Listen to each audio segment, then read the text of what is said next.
On the agenda, we only have one item. We do have a 1, 2, 3, 4, 5, 6, 7 quorum. I'm going to ask, I don't know, random quote. Janelle, could you lead us in the pledge, please? Pledge allegiance to the flag of the United States of America and to the republic for which it stands, one nation, under God, indivisible, with liberty and justice for all.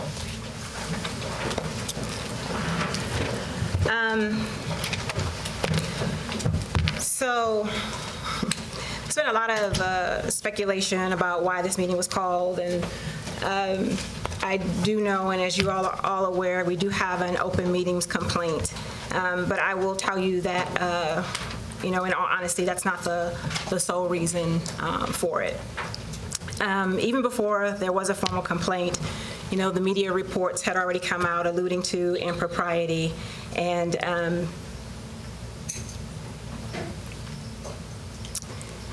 so we had a vote. We had a motion that was made, and I don't know. I think I have to say to Andrea and Jason, I got caught unawares again and did not call for discussion, and probably would have, not that it would have made a different outcome, but I think we would have been able to give those who voted the way they did an opportunity to express themselves better and to clearly articulate why they voted and made the motion they voted. So I apologize for not making that motion and giving you all the opportunity to do that. I'm not sitting here making assertions that anybody did anything deliberately or inappropriate in private. I have no position on that. But I have asked for Metro Legal for their advice on how we should address the complaint. So the state law is clear. To remedy any perceived open meetings violation, the governing body in question should have a new and substantial reconsideration of the issue. So we're here today to do that. State law also gives me, as board chair, the authority to call a special meeting if the need arises. The need has clearly arisen, and so here we are. The last thing I will say before I turn this meeting over is one of the questions I've asked, and I think it's been asked by others as well, is what happens? I mean, what happens with an open meeting violation? Has it happened before? What are the ramifications? And then a little bit of research that was provided to me. In 2008, the Knox County Chancery Court ruled that 12 commissioners had arranged backroom deals for appointments. I will tell you that MNPS has never had a violation like this. There were penalties levied, and so we just want to get past that. But more importantly to me, suffice it to say, is the director's search itself.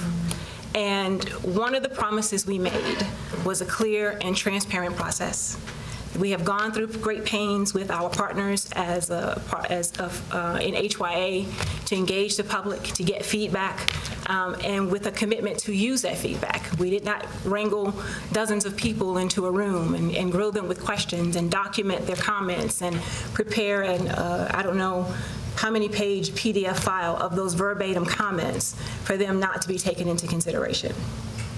And so, right now, we're going to do as the law allows. That allows for, I think it's, can't remember, to cure the violation, that there's a reconsideration of the motion, and that we have open discussion about the interim director.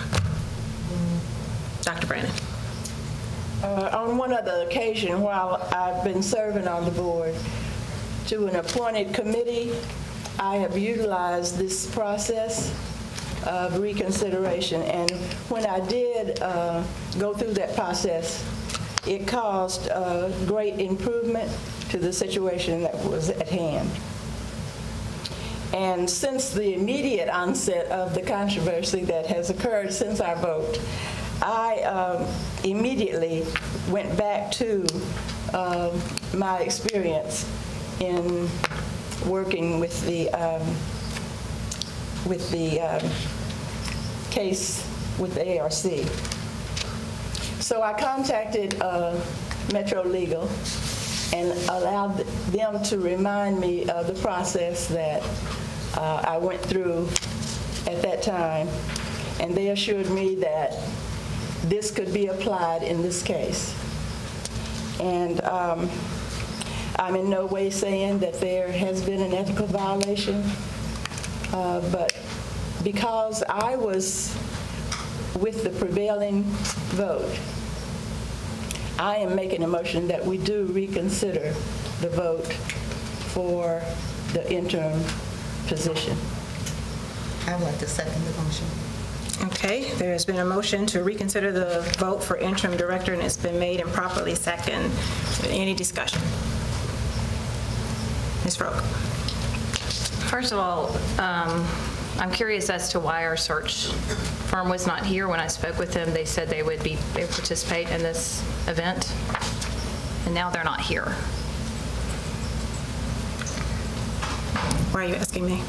I don't look us through the chair. Who do I You ask? spoke with them. I don't know. I was not privy to that phone call. Did the search team?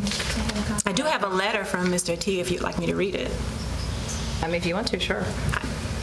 That'll help you. I mean, I just want to know why they're not here. Because I can't. I don't think the letter speaks to that. Okay. So you can call him back and ask. Okay, so here's what I'd like to say. For you to call this meeting when you knew that Anna is in surgery today, and you knew that she was one of the 5 votes to support the appointment of Jay Steele as interim director, is patently unfair. And Anna contacted you and all of us by email and asked that we postpone the meeting. And I also asked that we postpone the meeting until we can have a fair vote. Because, you know, obviously this is not like a regular meeting in the sense that everyone knows how everyone voted before. So you all know that there are not enough votes now to support Jay Steele. So I would ask that we postpone the vote until Anna can at least be present. Otherwise, this is just another rigged game. Thank you. Any other discussion? I've got a Mr. question. Pinkston. Has the so-called complaint that was filed with the state, has the state even responded to it? No idea. Well, isn't that kind of important for us to know before? Does anyone have an answer to that? Do you know? I'm not aware of a response. Okay. Then why are we doing this? Because one person who wasn't even in the room alleges something that didn't even happen? We're going to scramble into an emergency meeting, not the least of which is the fact that the state where the complaint was filed hasn't even given us any guidance or response yet. This doesn't make any sense. Okay. It feels like you're trying to reverse the decision in, frankly, a heavy-handed way. Anna's asked Hold me on to- 1 second. Any other discussion? I'd like to say that I agree with Amy that it's been quite clear that Anna would like to be here, and she asked for you to respond to her. I don't know if you ever did. If you did, it didn't go out to all of us. No, because on advice of legal, we do a lot of that emailing, and we probably need to be very careful about that. So it sounds to me, and when they're out of order, I would appreciate you calling them. Okay. Because if it's on the other side, I can call it. When it sounds like Amy made a motion, is that? She did not. She made a request. Okay, then can I make a motion that we postpone this meeting until Anna is back? You may. Okay, here we go. Go ahead, make your motion. That is my motion. Okay, I is there a move. second? Yes. Second. All in favor of postponing Wait, this? discussion. Oh, I'm sorry, All discussion. right, sorry. Thank you. Can I read a statement? Anna asked me to read a statement. I'm not sure if it's appropriate now, and then I have some comments. All right, this is Anna Shepard's statement that she asked for. My mantra this entire year has been that we, as a board, must keep a keen eye on this most important task at hand of hiring a new rock star director of schools. We have to get this decision right. There is no margin of error for this decision. Apparently, there are those in our community who could care less whether we get that decision right or not. It is a sad commentary on the media today when they create conspiracy theories without investigation or fact, with their goal is increased readership and creating controversy. My goodness. Leaving the room to attend to personal needs has become nothing short of collusion, and Board of Education colleagues speaking on the phone with each other is cause of an unfounded ethics complaint. As a member of the Board of Education, we are elected to make decisions for our constituencies. We do appreciate community input and actually solicit that input. At the time of this one decision, no opportunity was given for discussion. If you're looking for backdoor deals and conspiracies, you don't need to look at the MNPS Board of Education. No headline news here. Let us do our jobs. We are all passionate about the work we do, or else we wouldn't be here in the first place. Be adults and stop trying to create issues where there are none. I would also ask that our Board of Education leadership have open communication and transparency with us. Receiving reports less than 24 hours or 24 or 12 hours, receiving reports less than 24 or 12 hours before we are to discuss them or vote on them is unacceptable and inconsiderate of our time. Please shred your personal agendas so we can join hands and hearts around our most important citizens, each and every student in MNPS. And I also have a few comments to make before we vote. So what's happened, I want to kind of walk back through what's happened the last week. There was an ethics complaint filed on every single person on this board who voted for Jay Steele. It was filed by a first-year teacher who is now working alongside the Tennessee Charter Center. He was not even present at the meeting, even though he's made allegations as to what happened in the back room. He certainly was not present in the back room. So from that, I draw the conclusion that some board members on this table were likely involved with that ethics complaint. After that, Stand for Children became involved in this effort. Stand for Children has been jokingly called Stand on Children because their policies are so terrible for children and students. It started as a grassroots organization, but Stand for Children has now become a well-funded front group for corporations, hedge funders, and investment bankers. Stand for Children is funded by the Walmart family, JP Morgan Chase, which is a financial firm and one of the largest banking institutions in the U.S. Stand for Children has organized an email pushback with misleading information, and so we've been getting a lot of social media and email responses to our vote.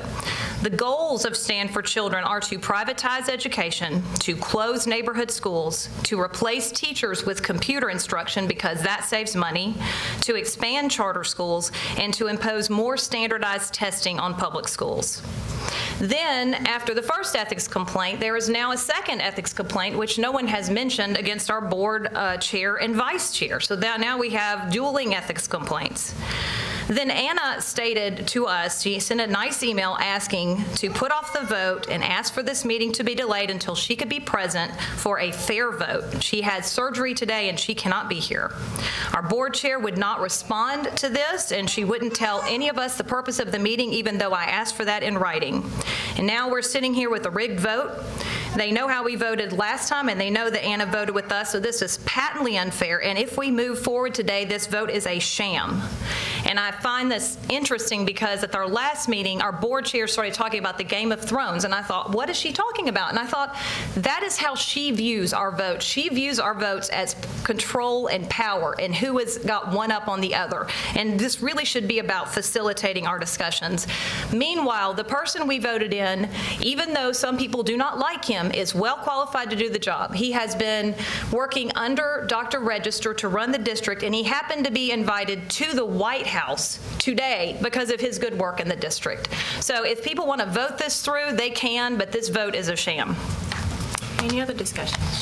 Yes. I think for that very same reason, we should try to offer a vote that will neutralize everything and take all of the gamesmanship out of it.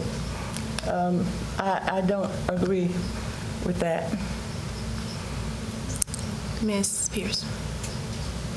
I would just like to respond that aside from any allegations or any ethics complaints, we do know from the media that there were dishonest accounts of the interim appointment by Dr. Steele himself, saying that he did not know that this was coming, that this was a surprise. The accounts are given by Andrea Zielinski.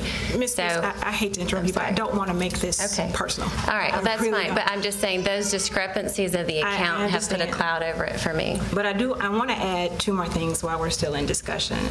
This may come as a surprise to a bunch of people in here, but Dr. Register, until midnight tonight, is our director of schools. in spite of what's happened or any communications you've heard or any decisions that have been made since the last board meeting, Dr. Register is our Director of Schools until midnight tonight. The need for this meeting is also predicated upon the fact, as of midnight tonight, until we get this settled, we won't have a Director of Schools. The second thing I want to do is, which I'm going to go ahead and read the letter from Bill Latia. Dear Sharon, in response to your request, I am placing in writing what I shared with you verbally upon being notified that the board had appointed Dr. J. Steele to be interim director of schools on a 5-4 vote, which I did not. I was not the first, apparently, to make that phone call. Let me preface my comments as I did verbally over the phone. We recognize that it is the prerogative of the board to appoint whomever it pleases to be the interim director of schools, as well as the director of schools. We were placed under contract to assist the MNPS board to identify and recruit highly competent individuals to assume the position of director of schools. In planning for the search, the board advised HYA to treat all internal candidates in the same manner as external candidates and to present the names of the most qualified candidates to the board for its consideration. As you are aware, we interviewed J. Steele for the position along with about 15 other individuals. After due consideration of all the individuals we interviewed, we felt that a number of other individuals interviewed were stronger candidates than Dr. Steele. In light of the board's criteria and other information gathered relative to the candidates. In deference to Dr. Steele being an internal candidate, we chose to advise each of the board members, as well as Dr. Steele, that we would not be considering him for further consideration. It is our understanding that Dr. Steele advised others of this decision shortly thereafter. The search from the onset was a difficult search due to several factors. The open nature of the search with no confidentiality being able to be provided for the candidates, the street talk that a number of board members, if not a majority, had already decided on selecting an internal candidate, and the lack of cohesiveness among this at the retreat/workshop, we felt a degree of comfort in advising all candidates that the board was open-minded relative to the selection of the director of schools, and that internal candidates would be considered and processed in a manner similar to all other candidates during the search process. Upon it becoming public that Dr. Steele did not make the initial cut, it was evident to many of the individuals interested in the position that we had followed the board's guidelines in relation to internal candidates. When advised of the board's action relative to the appointment of the interim director of schools, we acknowledge that our credibility may very well be questioned, and some of the potential candidates that had not yet submitted an application might refrain from doing so. Whether this will happen is uncertain because at this date we do not have applications from 4 individuals who had previously indicated an interest in applying.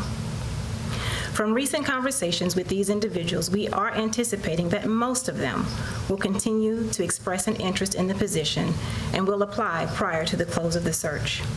However, we have shared with you and other board members that we have shared with you and other board members who have contacted us that if these individuals choose not to apply because of this decision, we feel we have an obligation to place the cause for this change of position where it would belong. We assure you that we will do our very best to bring the most qualified candidates before the board. Sincerely, William Attia. Any further discussion? Yes. I question the integrity of the search at this point. The day after the vote, and bear in mind, this was basically a 3-week appointment to help, or a month-long appointment to help manage the district through a transition. I think, at least from my perspective, I still have an open mind, and I can't make any decision about who or qualifications until I see candidates lined up against each other. So the fact that we are having all of this angst over essentially a 3-week to 1-month-long appointment for a gentleman who is already running the school system, by the way, to me says that there is a move at some level to look for a different kind of candidate. I called the search firm the next day and said, hey, I just wanted you to know that I cast this vote, and that I still want to see the rest of the field. I consider it to be an open search and will continue to consider it to be that way. At which point, the search firm, the gentleman whose name you read, said to me, will you promise not to appoint Dr. Steele in a permanent basis? And I said, I can't promise that for anybody. I can't qualify or disqualify anyone until we even see the field take shape. So it feels like someone at some level is trying to control this search. And I think the worst part about it is, you know, a good man is getting kind of dragged through this in a very unfair way. I don't agree with every decision he has made, but this guy was at the White House today with the First Lady representing our interests. I mean, this is absurd that we would let the search firm run a process that we are supposed to control, and that furthermore, based on some unknown group of candidates some ghost candidates who may or may not be out there, we're supposed to now back up off of a vote that we made in good conscience. I find this, you know, I think that the integrity of the search is in question. Okay, any more comments? Ms. Rowe? All right, so I want to say this. Despite the street talk that he's mentioning, I did not decide in advance that Jay should be the interim. And this truly was just a vote for interim.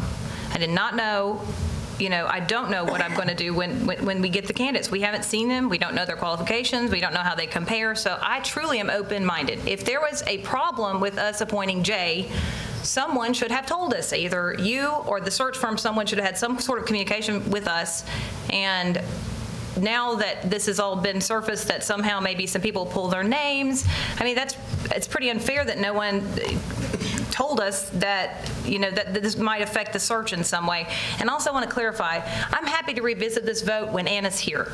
You know, if we need to do that to make sure that it's done right and we've crossed the T's and dotted the I's, I'm happy to do that. Right now, the search process and the interim process is not about a man. And it's not about us, each of us. It's really about our children. And not only have we received emails from regular constituents and parents, we've also received emails from teachers and principals who have hung their lives on the line. And if we know nothing else, we know they stand for children. And I think we need to do everything in our power to make sure that our teachers and our principals go back into their schools, if feeling nothing but supported by us as their board. I too have heard from quite a few principals, elementary, middle, and high school, in support of our decision, in support of our vote. Jay Steele has been the Associate Superintendent for High Schools. He's been the Chief Academic Officer, K-12. He did his dissertation in Continuous Improvement Model K-12 Literacy Framework. He's presented at TSBA, social emotional learning, blended learning, college career for middle schools. He's presented in Phoenix, Vanderbilt, Hawaii, London, South China. The awards that he has received are numerous. Administrator of the Year in 2015. He's brought distinction to our district and was presented with a District of Distinction Award. He's one of the top 30 digital awards in the country. He has been the district recognition by President Barack Obama. And there's been a national model city for the next generation by Ford Motor Company. I would like to know if provisions need to be made for Anna Shepard. And what I'd like to ask our attorney, could she do an absentee vote? Can we bring her online? How can we make this right? The Tennessee Open Meetings Act does not permit electronic participation of local school boards. There are some specific provisions that do allow electronic participation. They require a lot of advance notice and a lot of particular setup and allow the public to call in as well. And those provisions are actually only for state boards and commissions, and they aren't for local boards either.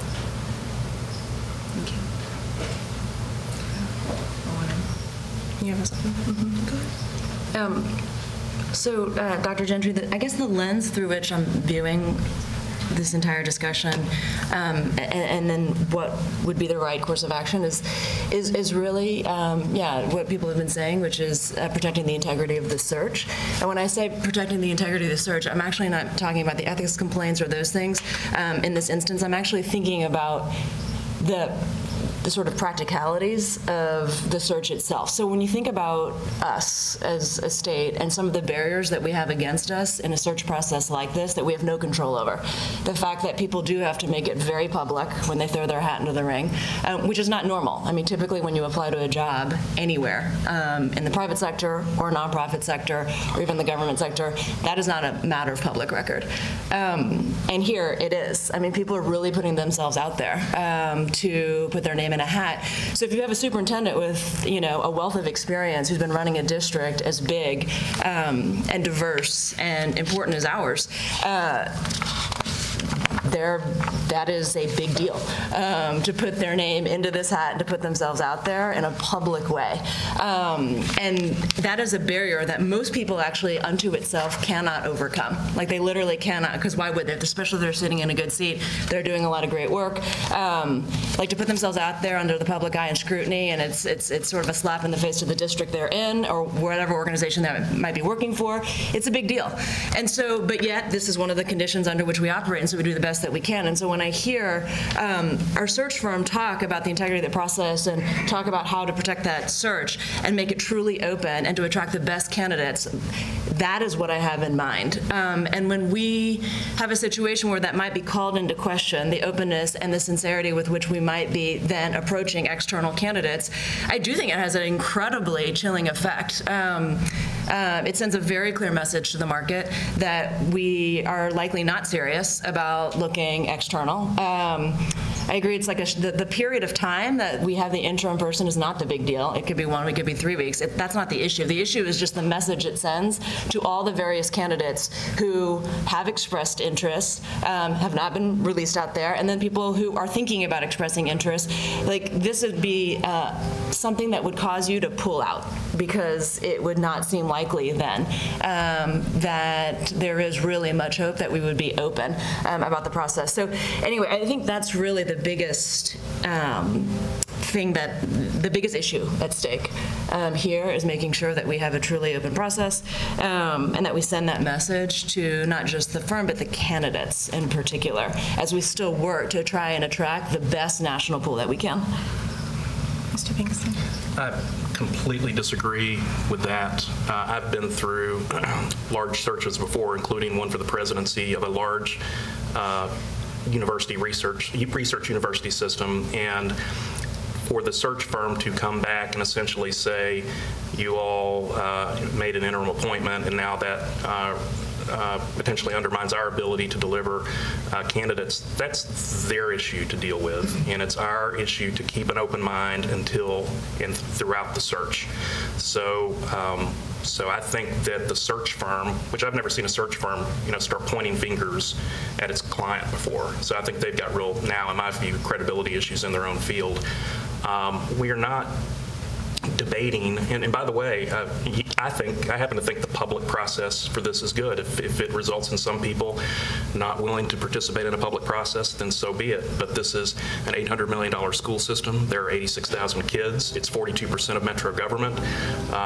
We're playing pretty high stakes poker here and need to make sure that we're being abundantly transparent and that the candidates who are willing to enter the field are being transparent as well. So, we're debating this as if we're making the permanent hire tonight. All we're discussing is the fact that we made a 1-month interim appointment, and until I hear real information come back from the search firm instead of excuses because they haven't shared any of these names with us yet, then I don't see a reason to go in the opposite direction. And I will say the reason that I voted the way I did, since we didn't get a chance to talk about it that night, I think the odds are high, getting higher every day, that this search is not concluded during the month of July. I think that if we get into the new school year, I think it behooves us to have in that role on an interim basis an educator who can help make sure the school year gets started off on the right foot, someone who's already communicating with principals. And that was, Ms. Hunter, to your point, do what's in the best interest of children. Doing what's in the best interest of children is making sure that we've got a smooth and orderly transition between the summer and the fall when the school year starts. And that was the sole reason for my vote, is making sure if the search goes longer, that we have an educator at the helm who knows the schools. Dr. Brandon? Won't he be doing that whether or not he's interim or academic officer? Well, I mean, he works as of today, at the direction of the director. So I think that, I mean, I see it. You could argue both ways, but I think that having an educator in the role of the director is the most responsible thing to do. That's just my personal belief. I think the whole idea that our search is jeopardized because we put Jay Steele in as interim is the most bogus idea I've ever heard in my entire life. If you look at interim directors across the state, across the U.S., very few, very, very few ever become directors. That's why Jay didn't want to be an interim director before. That's why he's told us he did not want to be an interim director. Who's us? What? Who's us? You said us. Who's us? Me. And he's changed his mind now since he's not on the short list. And we absolutely need an educator in this seat. We need an educator that, I love Chris Henson. There's nothing wrong with Chris Henson. He's a great person. But the principals have said to me, we need someone that will keep the momentum going, an educator. And I think it's vital that we leave our vote as it is and keep an educator in there to lead our district. Is there any further discussion? Ms. Froke. So when you're talking, first of all, I did have a discussion when I asked the search firm to be here tonight, and I was told that if there's any question about Jay Steele being in this position, it is their job. They did say exactly what Mr. Pinkston said. It is their job. We don't need to worry about it. It's their job to ensure that they get good qualified candidates. And if you want to talk about a chilling effect, I got to question how it looks when we can't even pull ourselves together over a vote for someone who is short-term in this position, which we're talking, again, about 4 weeks. I question what kind of chilling effect it puts on the process that we have a clearly rigged vote tonight. So I'm just asking that we wait till Anna's here, and if we want to revote then, fine. But so my question would be, is there any prohibition on us voting even next Tuesday when Anna is here? There would not be a prohibition on that. The only concern, and it would be a policy concern for the board, would be that the interim would currently be in place at that. And he would be in place for a week? Correct. Okay. So can we wait until Tuesday to have a fair vote so that everybody has an opportunity to weigh in on this important decision? Can we make an exception for her to vote proxy? I have no problem with her voting proxy, voting via Skype, texting a vote to our attorney. I have no problems with that whatsoever. So if there's any way for us to, well, I think you were asked about suspension of rules or something of that nature. It's my opinion that allowing electronic participation would be a violation of the Open Meetings Act.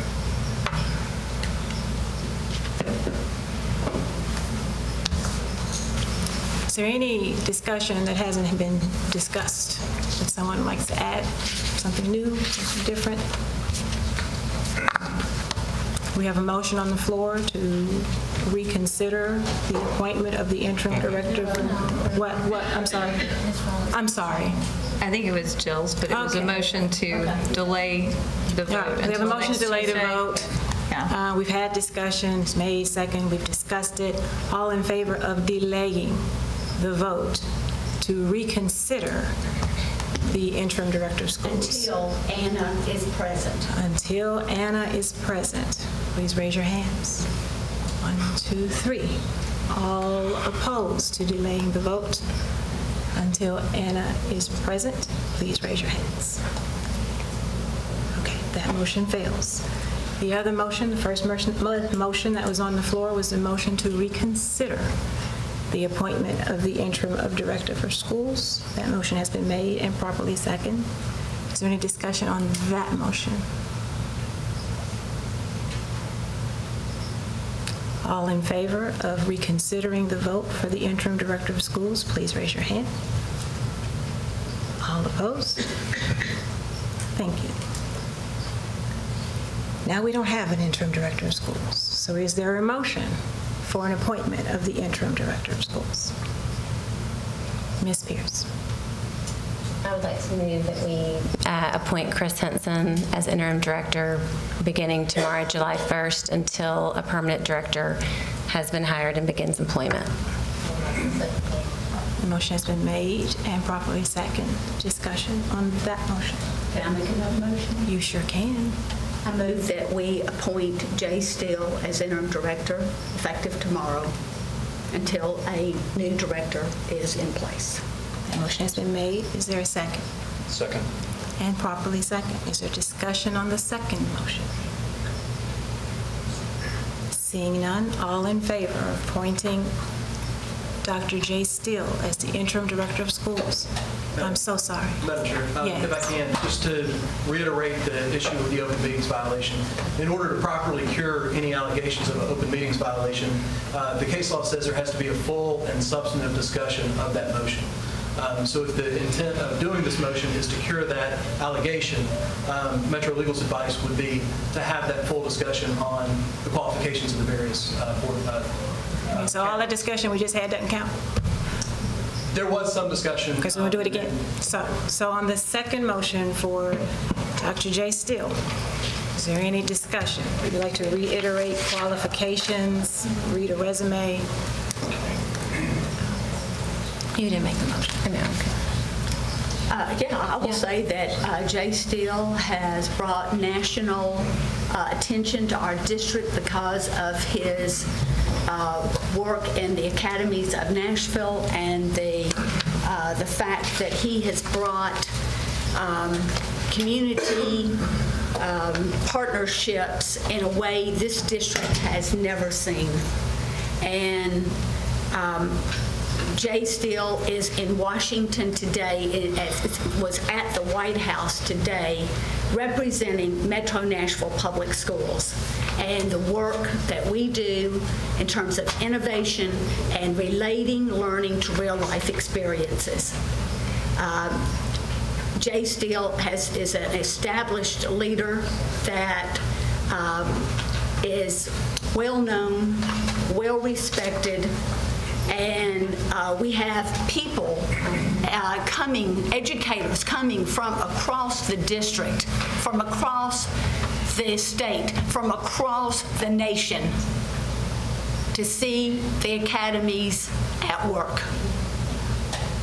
It's phenomenal work that he has done. And I think Jay Steele would be an outstanding interim director for the few months that we're discussing. Yes, Ms. Hunter. I would just like to reiterate something that Mrs. Spearing said earlier, and that was that Mr. Steele told them that he was not interested in being interim director. That is all. Ms. Frog. So, first of all, I want to say I love Chris Henson. I think he is a fabulous person. He's always professional. He's always prompt in responding. He knows exactly what he's doing. I think he does a great job. So, my vote for Jay Steele was in no way a negative reflection on Chris Henson. I voted for Jay because I believe, because he, A, is an educator, and I believe he's already been doing this work, running the district as a leader. We've had a lot of success. I mean, to the point that we're now being invited to the White House. We've had 2 presidential visits and 1 first lady visit. And I think it is important that we maintain continuity starting this school year, and that we keep that momentum going as we move forward. And again, this is a rigged vote, and it's a sham, and every single one of you sitting up here knows exactly what you're doing. So we'll just vote. Any further discussion?